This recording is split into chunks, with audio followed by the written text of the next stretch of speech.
అరే హాయ్రా మామ. ఇవి నావి, నా పైసలతో ఉన్నాయి. ఒక్కట్రా. ఏ పోరా, వెనకాల షాప్ ఉన్నది తీసుకోపో. ఏం కంజూసులు ఉన్నావురా నువ్వు? నేను కంజూసానే. రేయ్, మొన్న పెట్రోల్ బంక్ లో పైసలు తక్కువైతే నేను ఇచ్చిన కదా, ఆ 13 రూపాయలు ఇవ్వవా? 13 రూపాయలు ఇప్పుడు ఇవ్వాలి నీకు. ఇయ్యి.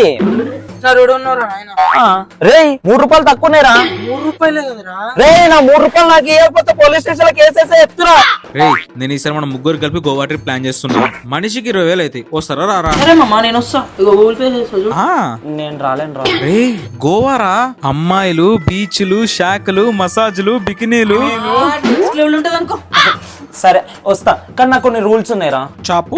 ఏంటంటే ఫస్ట్ నేను ఇచ్చే 20,000లో ప్రతి రూపాయికి నాకు బిల్లు ఇవ్వాలి. సెకండ్, నువ్వు ఎక్కువ తింటావు, ఆ తిన్నది బిల్లు నువ్వే కట్టుకోవాలి. మళ్ళీ ఈ 20,000 ఇంక్లూడ్ చేయొద్దు, ముందే చెప్తున్నా. నువ్వు నాకంటే 2 బీర్లు ఎక్కువ తాగుతారా, ఆ బీర్ల పైసలు నువ్వు సపరేట్ కట్టుకోవాలా. మళ్ళీ దీంట్లోనే కలుపుతా 20,000 చేస్తా అంటే మాత్రం నడవదు. దీనికి ఓకే అంటే నేను వస్తా. సరేరా ఓకే.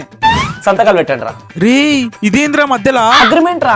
దీంట్లో ఇంకో పాయింట్ కూడా ఉన్నది. 20,000లో 20 రూపాయలు మిగిలిన, 200 మిగిలిన, 2,000 మిగిలిన, ఆ డబ్బులన్నీ మళ్ళీ నాకు రిటర్న్ చేసే బాధ్యత మీ ఇద్దరిదే.